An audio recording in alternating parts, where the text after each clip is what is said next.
Hello everyone, and welcome back to our study through Deuteronomy chapter 26. Today, do I sound convincingly British? No? Okay. Well, anyway, you can get this PDF for free on our website at tobelikechrist.com. There's a link down in the description. Let's talk about Deuteronomy chapter 26. When did these events happen? 1450 BC. Roughly 1450 years before Jesus came. That is when the book of the words that are recorded in Deuteronomy were spoken. Who was speaking them? Who was he speaking them to? That leads us to our character section, and the individual doing the speaking was Moses. He was reminding our second group of people, our second character, the Israelites, about God's law. He had led them to the borders of the promised land. They were about to go in. But he wanted to remind them of God's law before they went in so that they wouldn't forget. So that takes us down to our map. We already mentioned that they were at the borders of the promised land, but where exactly? Well, you'll see in the top right corner of the map, they were in Moab, according to Deuteronomy chapter 1, verse 5, and they were somewhere around the area of Mount Pisgah. Deuteronomy chapter 26 is a somewhat short chapter. It's only got 19 verses, and I've put it all under one heading: the first fruits of the promised land and the third year tithe.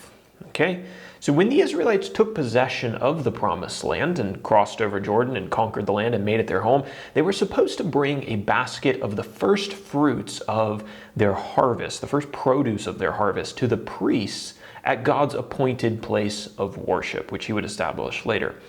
When the basket was brought to the priests and given to the priests, the offerer, or the Israelite who brought the offering, was to declare God's faithfulness in giving his people this land, just as he had promised he would.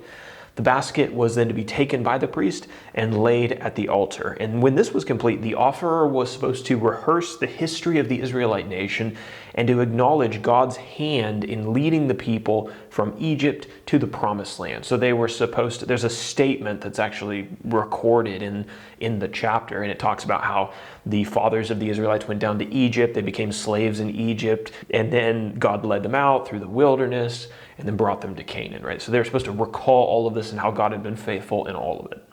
So that's the first part of this section. It talks about the basket that was supposed to be brought to the priest. Now he goes on to address a tithe. So in the third year, the Israelites were told to bring a tithe of their produce into their towns and to share all of that produce with the Levites, the sojourners, the orphans, the widows, and the poor. You can read more about this in chapter 14, verses 27 through 29. That's where it initially comes up.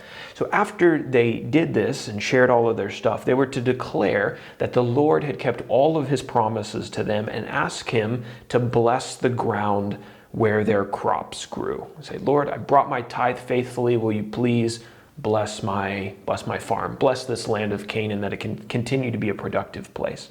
We're told at the end of the chapter that if the Israelites would keep these instructions and if they promised to follow God faithfully, then he promised to bless their land, give them prosperity, and to elevate them above the other nations. Our application today is pretty simple, but I think it's very important. Don't forget to thank God and to worship him for his guidance in the past. That's what's instructed for the Israelites to do. Reminisce about all the things that you've been through. So have you ever personally taken a moment to rehearse your life, to look back at what you've been through, the things that God has brought you through, and to thank God for his help and his guidance during all of those times and all the ways that he's helped you? So for application, take some time today to reminisce on your life and to remember God's kindnesses to you, and then speak to him and thank him specifically for each one of those memories.